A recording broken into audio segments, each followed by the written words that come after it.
इनके आजू बाजू घूम के कहते थे हे भगवान न जाने ये बीमारी कब जाएगी। ये टेंशन में रहते थे मुझे कह रही है कोरोना को कह रही है। पर बहुत अच्छे इंसान है। और देखिए बीवी का नाम लेते ही खांसी शुरू हो गई।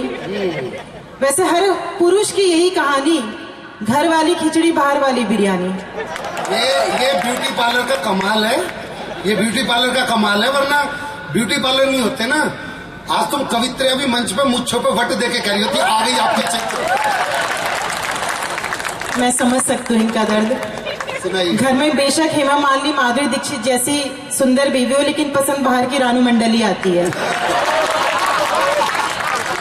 पर ये बहुत अच्छे इंसान है। और हिंदी इतनी सशक्त भाषा है कि अगर भाभी जी आप गुस्से में भैया को कह दे हिंदी में समझाऊं क्या, भैया अपने आप समझ जाते हैं। मैं अभी देख रही थी बाहर दो पति पत्नी एक दूसरे पे लगातार चिल्ला रहे थे, इतना चिल्ला रहे थे कि मेरे कानों तक आवाज आ रही थी। मैंने उन्हें समझाया कि शब्दों के घाव कभी नहीं भरते हैं। जब इतना समझाया तब जाके दोनों ने चिल्लाना बंद किया, मारपीट शुरू की। लेकिन ये हमारा भारत देश है। मंच पे दादा सूर्य प्रकाश पांडे जी की उपस्थिति होती है। रमेश भैया जी ने बहुत अच्छा पढ़ा, दिनेश भैया जी ने बहुत अच्छा पढ़ा, अतुल जी ने बहुत अच्छा पढ़ा, चेतन ने बहुत अच्छा पढ़ा, श्वेता जी ने बहुत अच्छा पढ़ा, विनोद पाल और दादा भी पढ़ेंगे। विनोद पाल जी पढ़ेंगे, न जाने कब पढ़ेंगे ये नहीं पता, लेकिन उम्मीद करती हूँ जितने मन से आपने सबको सुना है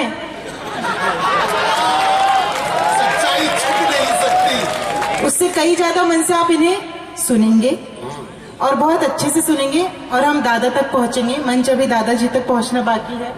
दादा को प्रणाम करती हूँ और शुरुआत इन पंक्तियों से करना चाहती हूँ। जब ये बेटी आपके आंगन में आती है, सबसे पहले मैं नरोत्तम मिश्र जी को प्रणाम करती हूँ, उनको धन्यवाद कहती हूँ जो ऐसे साहित्यिक आयोजन कराते रहते हैं। कहते हैं कि साहित्यकार थामी गए तालियों को, जब मेरी बात पूरी हो जाए तो एक एक व्यक्ति उनका सम्मान कीजिएगा। ये अक्सर मैंने मंचों पे सुना है कि साहित्य समाज का दर्पण होता है और इस दर्पण के आगे बैठने की हिम्मत वही कर पाते हैं जिसके दामन में कोई दाग नहीं होता है। और नरोत्तम जी जब साहित्यकारों को बुला के कवि सम्मेलन कराते हैं, इसका मतलब वो सच में क्यों सबके प्रिय हैं, क्यों जनप्रिय हैं, वो देखते ही बनता है। उनके सानिध्य में इस तरीके के साहित्य आयोजन होते रहते हैं, ये अपने में बहुत गौरवमयी बात है। और शुरुआत करती हूँ, पढ़ती हूँ, आशीर्वाद दीजिएगा। अब इसका डीजे वाले बाबू थोड़ा इको विको बढ़ा दीजिएगा क्योंकि साउंड बहुत अच्छा है जी। सुनिएगा। रुकावट के जो पंछी हैं मैं पर उनकी कतर आई। शुक्रिया। रुकावट के जो पंछी हैं मैं पर उनकी कतर आई। पलक अपनी बिछा दे तू ले मैं तेरे शहर आई। पलक अपनी बिछा दे तू ले मैं तेरे शहर आई। नवाज़ा आपने क्या मुझे पुरज़ोर लहज़े में लगा मुझको कि जैसे मैं तो अपने घर चली आई। लगा मुझको कि जैसे मैं तो अपने घर चली आई। हाँ अपने घर चली आई। क्या बात है। नैनीताल से गौरी क्या लेके आती, तब कहती हूँ बीमारी इश्क में दिल की दवा के साथ आई हूँ। यहाँ कुछ लोग ऐसे भी बैठे हैं, जब अंदर ग्रीन रूम में हम बैठे हुए थे, खूब सारी सेल्फी ली जा रही थी, मुझे बहुत भूख लग रही थी। जिन लोगों ने बहुत मशक्कत करके समोसे का इंतजाम किया, मैं उनको प्रणाम करती हूँ। दादाजी इतनी भूख लग रही थी कि आसपास कोई व्यवस्था नहीं होते भी समोसे आए, मट्ठी आई, कचौड़ी आई, नमकीन आई। एक बार आयोजन समिति के लिए जोरदार तालियां हो जाएं। और तब मैं आपके लिए कहती हूँ कि न हो भंवरे तो कलयुग का चमन वीरान हो जाए, कि जैसे सांस के चलते ये तन बेजान हो जाए। हमें मालूम है मंजिल बहुत दुश्वार है, लेकिन तुम्हारा साथ मिल जाए सफर आसान हो जाए। और कहती हूँ, बीमार इश्क में दिल की दवा के साथ आई हूँ, मोहब्बत की अनोखी सी अदा के साथ आई हूँ। महकने लग गई दतिया शहर के हर गली, क्योंकि मैं नैनीताल की ताजी हवा के साथ आई हूँ। यहीं से जुड़ जाइएगा। आज रंग महोत्सव है, रंग पंचमी की। सबसे पहले मध्य प्रदेश के हर श्रोताओं को बहुत बहुत बधाई। बहुत बड़े तौर पे ये उत्सव यहाँ मनाया जाता है, एक एक व्यक्ति रंगों में समाया रहता है। मैं ये शुभकामनाएं देती हूँ इन पंक्ति के साथ और कहती हूँ, गुलाबी नोट से ज्यादा गुलाबी गाल कर दूंगी, तुम्हें अपनी मोहब्बत से मैं माला माल कर दूंगी। गुलाबी नोट से ज्यादा। क्या बात है, आप यहाँ बैठे थे? मैं खाम खा कल छोटी सादड़ी में पढ़ के आई। तू ये तो देख, वो अगले ने बोला क्या, गुलाबी नोट से ज्यादा गुलाबी गाल कर। वो दूंगा भी नहीं बोल रहा, वो भी दूंगी बोल रहा है। इतना जादू है, बताओ। सुनिएगा, वैसे इस बात को वो भी सुने जो दादा बनने की उम्र में दूल्हा बनने के सपने देख रहे हैं। फॉलो बिल्कुल भी ना करे, सुनिएगा। गुलाबी नोट से ज्यादा गुलाबी गाल कर दूंगी, तुम्हें अपनी मोहब्बत से मैं माला माल कर दूंगी। तुम्हें अपनी मोहब्बत से मैं माला माल कर दूंगी। बहुत नादान है यूं तो नैनीताल की गोरी, बहुत नादान है यूं तो नैनीताल की गोरी। मिले ताली, मिले ताली, हाँ मिले ताली तो दतिया को भी नैनीताल कर दूंगी। मिले ताली तो इस धरती को नैनीताल कर दूंगी। जो ना ताली बजाई तो जो ना ताली बजाई तो कंगाल। देखिए, ये सूचना हम जनहित में इसलिए जारी करते हैं, मंच पर आया हर एक कलमकार, हर एक नेता या अभिनेता क्यों आपकी तालियां चाहता है, ये बात मैं कहूंगी। लेकिन उससे पहले 4 पंक्तियां यहाँ के युवाओं के नाम, जो काफी देर से हमारा हौसला बढ़ा रहे हैं। दादा, मैं जिम्मेदारी आप सब पे सौंपती हूँ। आपको लगे मैंने बिल्कुल सच्ची बात कह दी हो युवाओं के लिए। हालांकि ये पंक्तियां इतनी वायरल हुई कि मुझे सौभाग्य मिला है देश के बड़े बड़े कवि कवित्री से तोड़ मड़ोड़ के पढ़ते हैं, पर ओरिजिनल पंक्तियां सुनेगा। कहती हूँ, इन्हें बस जनवरी दे दो, दिसंबर मांग लेते हैं, जमी दिखती नहीं फिर भी ये अंबर मांग लेते हैं। इन्हें बस जनवरी दे दो, दिसंबर मांग लेते हैं, जमी दिखती नहीं फिर भी ये अंबर मांग लेते हैं। बताओ क्या कि लड़के बने हैं कौन मिट्टी के, बताओ क्या कि लड़के बने हैं कौन मिट्टी के। जरा सी बात भर कर लो तो नंबर मांग लेते हैं, जरा सी बात भर कर लो तो नंबर मांग लेते हैं। रमेश भैया जी, ताली वही लड़के उछल उछल के बजा रहे हैं जो आज भी ऐसे काम करते हैं। शादी से पहले लड़के को कहते हैं बड़े भाग्य से मिली हो, शादी हो जाती है कहते हैं मेरे तो भाग्य फूटे थे। और सच कह रही हूँ भाभी जी, आजकल के लड़कों को करवा चौथ का व्रत करने वाली मिले या ना मिले, मौन व्रत करने वाली जरूर चाहिए। पर मैं यहाँ के लड़कों की बात बिल्कुल नहीं कर रही हूँ, ये बहुत अच्छे होते हैं, बिल्कुल भाई जैसे होते हैं। और तब ये बात मैं कहना चाहती हूँ, इस आंगन में रंग महोत्सव मनाया जा रहा है और हमारे देश में जब बड़ी बड़ी बातें होती हैं तो ये गौरी मंच के हर एक कलमकार की ओर से अब आपके सम्मान में ये पंक्तियां पढ़ना चाहती कि आपकी ये तालियां हमारे लिए क्या मायने रखती है। आप सबने मातृशक्ति के नाम पे बहुत उत्साह दिया है, उम्मीद करती हूँ अब अपने नाम पे आप हाथ खड़े करेंगे। कहती हूँ, न फूलों में न कलियों में न वो डाली में आती है,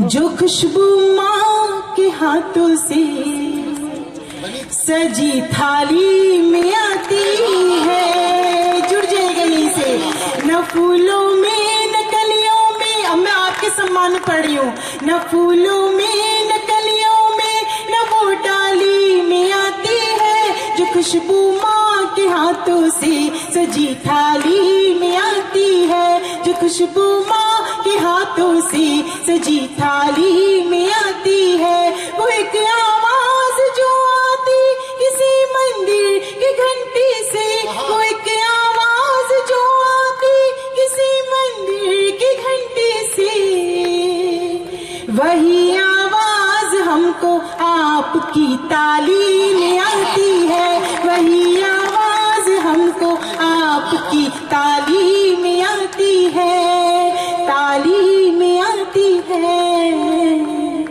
ताली में आती है। नजर भरकर जो मैं एक आशिया को देख लेती हूँ, उसी एक पल में सारे गुलसिता को देख लेती हूँ, सफर में साथ रखती हूँ मैं एक छोटा सा आईना, खुद अपनी शक्ल में अपनी ही माँ को देख लेती हूँ, खुद अपनी शक्ल में अपनी ही माँ को देख लेती हूँ। मुझे बहुत गर्व हो रहा है, यहाँ महिला पुलिसकर्मी मेरे सामने बैठी हुई है, जो घर की जिम्मेदारी को निभाने के साथ साथ हमारी रक्षा की जिम्मेदारी को भी निभा रही है।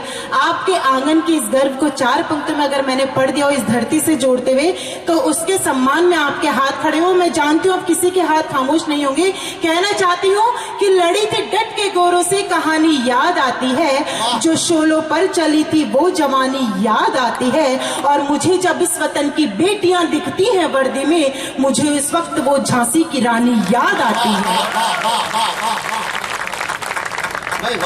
मुझे उस वक्त वो झांसी की रानी याद आती है। और तब ऐसी बेटियों के नाम ये पंक्तियां कहना चाहती हूँ। यहाँ एक एक नारी शक्ति उपस्थित है। अब आप मेरे लिए नहीं, अपने आंगन की चाहे माँ हो, पत्नी हो, बेटी हो, किसी के भी सम्मान में हाथ खड़े की जगह मंच पे भी मेरी एक बहन उपस्थित है। मैं तब ये बात कहना चाहती हूँ, कृष्ण की निगाह से निहार जो तनिक भी तो सुध बुध भूल राधा रानी बन जाएगी। ये बात मैं इसलिए कहना चाहती हूँ क्योंकि रामचरितमानस में लिखा है, पति अनुकूल सदा रही सीता, शोभा खानी सुशील विनीता, जानत कृपा सिंधु प्रभुताई, सेवती चरण कमल मन लाई। लेकिन गीता में लिखा है, ये पंक्तियां कहने की जरूरत मुझे क्यों पड़ी इस कलयुग में? गीता में लिखा है, परित्राणाय साधूनाम विनाशाय च दुष्कृताम धर्म संस्थापनार्थाय संभवामि युगे युगे। जब जब अधर्म का बढ़ावा होता है इस धरती पे और जब जब धर्म की हानि होती है, तब तब ईश्वर किसी न किसी रूप में जन्म लेता है, चाहे कल के अवतार हो या आप किसी भी रूप में अभी किसी को देख रहे हो। लेकिन ऐसी धरती पे हमारे देश की नारी सीता या चंडी का रूप धारण करके क्या कहती है, आपका आशीर्वाद मिले, सुनिएगा। कृष्ण की निगाह से निहार जो तनिक भी तो सुध बुध भूल राधा रानी बन जाएगी। प्रेम भक्ति भावना में विश्व भी पिएगी हंस, गाएगी तो मीरा सी दीवानी बन जाएगी। देश पे कुदृष्टि यदि डाली जो विदेशियों ने, आप तीनों के समय पे हम मंच के सभी कवियों ने बहुत समर्थन किया था और आप तीनों भी मोबाइल में घुसे पड़े हैं। ये कलयुग है, ऐसा ही होता है पीठ पीछे। आप लोग साथ दे रहे हैं, मंच साथ दे रहा है, मुझे बहुत अच्छा लग रहा है। सुनिएगा, कृष्ण की निगाह से निहार जो तनिक भी तो सुध बुध भूल राधा रानी बन जाएगी। प्रेम भक्ति भावना में विष भी पिएगी हंस, गाएगी तो मीरा सी दीवानी बन जाएगी। देश पे कुदृष्टि यदि डाली जो विदेशियों ने, रण में झांसी वाली रानी बन जाएगी। और दीजिएगा मुझे आशीर्वाद, गौरी तो है शिव की अनन्य सेविका, परंतु गौरी तो है शिव की अनन्य सेविका, परंतु अस्मिता लुटेगी तो भवानी बन जाएगी। गौरी तो है शिव की अनन्य सेविका, परंतु अस्मिता लुटेगी तो भवानी बन जाएगी, अस्मिता लुटेगी तो भवानी बन जाएगी। और तब वो नारी इस जिम्मेदारी भरे माहौल में जब प्रेम कहीं पीछे छूटता है, तो किस तरह से अपने अधिकार को इस रंग महोत्सव में, इस रंग के पर्व में रंगने के लिए कहती है, न खुद तरसो मेरे हमदम, ना तरसाने की होली है, ये फागुन की फुहारों की बरस जाने की होली है। यूं रंग दे तू मुझे कान्हा, यही एहसास हो मुझको। ये वृंदावन की होली है, ये बरसाने की होली है। ये वृंदावन की होली है, ये बरसाने की होली है। ये वृंदावन की होली है, ये बरसाने की होली है। ये बरसाने की होली है। और जब हमारे देश में परिवर्तन होते हैं, दादाजी ने एक बहुत अच्छी बात अभी कुछ देर पहले कही थी, अगर मैंने आपके मन की वो बात इन 4 पंक्तियों में कह दी हो तो मैं कहने की हिम्मत कर रही हूँ, तो आप अपना समर्थन देने की हिम्मत कीजिएगा। कुछ नई बात करने की कोशिश कर रही हूँ, देखती हूँ कितना साथ मिलेगा। कहती हूँ, अपने पौराणिक संदर्भों पर भारत आभारी है। ये बात कहीं आप इसलिए भी सुन सकते हैं क्योंकि गीता में ये भी लिखा था, कोरोना काल में हमारे भारतवासियों ने हिम्मत नहीं हारी। जैसे श्री कृष्ण ने अर्जुन को समझाया था कि हतो अप्राप्य से स्वर्गम जित्वा व भोक्ष से महिम तस्माद उत्तिष्ठ कौन्तेय युद्धाय कृत निश्चया। लेकिन अगर हम परिवर्तन की बात कर रहे हैं तो रामचरितमानस में लिखा है राम राज की बात। आप इसलिए भी रंग उत्सव को इतने उत्साह से शायद मना रहे हैं क्योंकि राम राज जब आता है तो लिखा है कि राम राज बैठे त्रैलोका, हर्षित भये गए सब सोका, बैरु न कर काहू सन कोई, राम प्रताप विषमता खोई। लेकिन ये भी लिखा है कि दैहिक दैविक भौतिक तापा, राम राज नहीं काहू ही व्यापा, सब नर करहि परस्पर प्रीति, चलहि स्वधर्म निरत श्रुति नीति। हमारे देशों में अगर संस्कार जीवित हो जाएंगे ना तो राम मंदिर नहीं बल्कि एक एक व्यक्ति में राम मंदिर की स्थापना होकर के राम राज आ जाएगा। और तब नहीं मैं वही बात सुना रही जो जनता सुनना चाहती है। और तब मैं ये बात कहती हूँ, अपने पौराणिक संदर्भ। बड़े भैया जी आशीर्वाद दे रहे हो, कह रहे गौरी बहुत अच्छा पढ़ी। अगर मेरा काव्य पाठ आपको सच में अच्छा लग रहा हो तो मुझे बता दीजिए। शुक्रिया। अपने पौराणिक संदर्भों पर भारत आभारी है, उत्तर से दक्षिण तक फिर से राम यात्रा जारी है। अब के लंका नहीं पाक में जाकर राम दहाड़ेंगे। इसके बाद की पंक्ति पे मुझे पता है कितना समर्थन आएगा। अब के लंका नहीं पाक में जाकर राम दहाड़ेंगे, फिर से हिंदू राष्ट्र बनाने की पूरी तैयारी है। फिर से हिंदू राष्ट्र बनाने की पूरी तैयारी है। फिर से हिंदू राष्ट्र बनाने की पूरी तैयारी है। और तभी 4 पंक्ति कहती हूँ, जब तक अपने भारत में चौकीदार प्रधान है। मैं इशारों की बात कहने में यकीन रखती हूँ, मैं सीधे सीधे कुछ कहती नहीं हूँ क्योंकि श्रृंगार रस की कवित्री हूँ, लेकिन छोटी सी कोशिश की है होली की रंगों की इस मस्ती में थोड़ी सी राजनीति की, जनता के मन की बात क्या है वो कहना चाहती हूँ।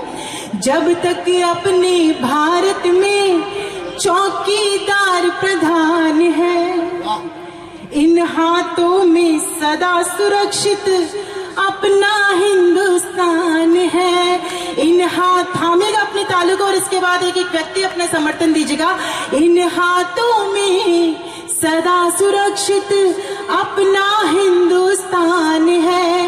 वर्ष 23 की होली का रंग 24 में दिखला देंगे। जनता क्या करने वाली है सुनिएगा।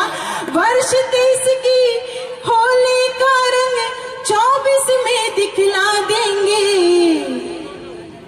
विश्व करे भारत का वंदन, होनी जय श्री राम है। विश्व करे भारत का वंदन, होनी जय श्री राम है। होनी जय श्री राम है। होली जय श्री राम। आप तो मत ही गाते तो अच्छा रहता, लेकिन मैं आपकी आवाज सुनना चाह रही थी। विश्व करे भारत का, देखा मैं ही सपोर्ट कर रहा था बस। होनी जय श्री राम है। और जब राम की बात आती है तो मैं कहीं ना कहीं ये बात कहना चाहती हूँ, आपने श्रृंगार बहुत सुन रखा है और आप जिस उस अंतिम प्रहर में चल रहे हैं वहां मैं ये बात कह करके जाना चाहती हूँ। हम कोई भी तीज त्योहार मना लें, बड़े भैया ने बिल्कुल सही बात शुरू में कही थी, किसी भी तरीके के तीज त्योहार को मनाने से पहले हमें उन वर्दी वालों को नहीं भूलना चाहिए, उन सैनिकों को नहीं भूलना चाहिए जिनकी बात शायद अभी तक इस मंच से नहीं हुई। हम कितने भी तीज त्योहार मनाते हैं, वैलेंटाइन डे की बात भी इस मंच से हुई, लेकिन शायद मुझे लगता है पुलवामा की घटना के बाद वैलेंटाइन डे नहीं बल्कि शहीदों के पूजन का दिन वो मनाया जाना चाहिए। उस दिन भी एक पत्नी का फोन पहुंचता है उस सैनिक के पास। उस गीत की मुंह दिखाई में केवल 4 पंक्ति कहती हूँ। वो सैनिक की पत्नी ये नहीं कहती कि आप घर आ जाओ, बल्कि शायद वो ये कहती है कि अभी ही तो पिया हमसे गए तुम दूर सरहद पर, न करना शर्त दुश्मन की कोई मंजूर सरहद पर, मोहब्बत देश से जो है तुम्हारी तुम निभा देना, निछावर कर हमारी मांग का सिंदूर सरहद पर। बहुत बहुत आभार। मैं केवल उस गीत की 4 पंक्तियां शायद इस आंगन में इसलिए पढ़ के जाना चाहती हूँ जहाँ एक बेटी के, एक सैनिक के पत्नी की मन की बात को बहुत अच्छे से समझा जाएगा। हम कुछ नहीं कर सकते सैनिकों के लिए। ये मेरे लिए गर्व की बात है कि मैं देश की वो पहली युवा कवित्री हूँ जो कारगिल में जा करके सैनिकों के सम्मुख काव्य पाठ करके आई हूँ। जी जी जी जी बिल्कुल बिल्कुल शुक्रिया। और जो मैंने वहाँ देखा, वहाँ सिवाय हमारी रक्षा के जज्बे के अलावा कुछ नहीं होता है सैनिकों के पास। हम क्या कर सकते हैं, लेकिन इतना जरूर कहूंगी, दिवाली हो या होली, अपने आसपास किसी भी सैनिक या शहीद परिवार के घर जरूर जाया करिए। एक सखी जब सैनिक परिवार की उस पत्नी के पास जाती है रंग की थाली लेकर के, वो क्या कहती है, केवल 4 पंक्ति में उस गीत की केवल यहाँ पे मुंह दिखाई करूंगी। कितना आशीर्वाद आप मुझे नहीं बल्कि उस वीरांगना को देते हैं, कह करके यहाँ से आपसे आशीर्वाद और विदाई लेकर के जाना चाहूंगी। कहती हूँ, एरी सखी मुबारक तुझको, एरी सखी मुबारक तुझको, रंगों का त्योहार, तेरी सखी मुबारक तुझको, रंगों का त्योहार, मेरे पिया तो गए खेलने होली सरहद पार, मेरे पिया तो। आभार आभार। यहीं से मैं चाहती हूँ कि एक व्यक्ति जुड़ जाए। तेरी सखी मुबारक तुझको, कम है आपकी तालियां।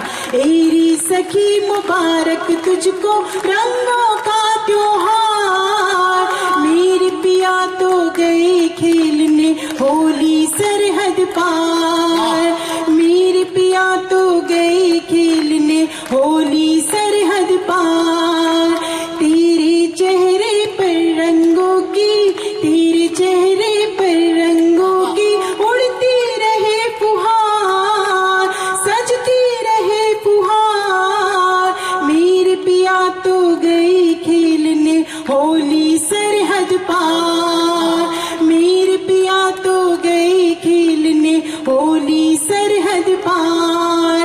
वो परिभाषा देती है कि एक पति पत्नी घर के क्या होते हैं, सुनिएगा। मैं घर की सेवक, वो सैनिक, अपना अपना पद है, वो उनकी सरहद है पगली, ये मेरी सरहद है। मैं घर की सेवक, वो सैनिक, अपना अपना पद है, वो उनकी सरहद है पगली, ये मेरी सरहद है। कर दी हो कुदरत ने चाहे यूं कितनी ही दूरी, एक लक्ष्य है, एक निशाना, एक मगर मकसद है, एक लक्ष्य है, एक निशाना, एक मगर मकसद है।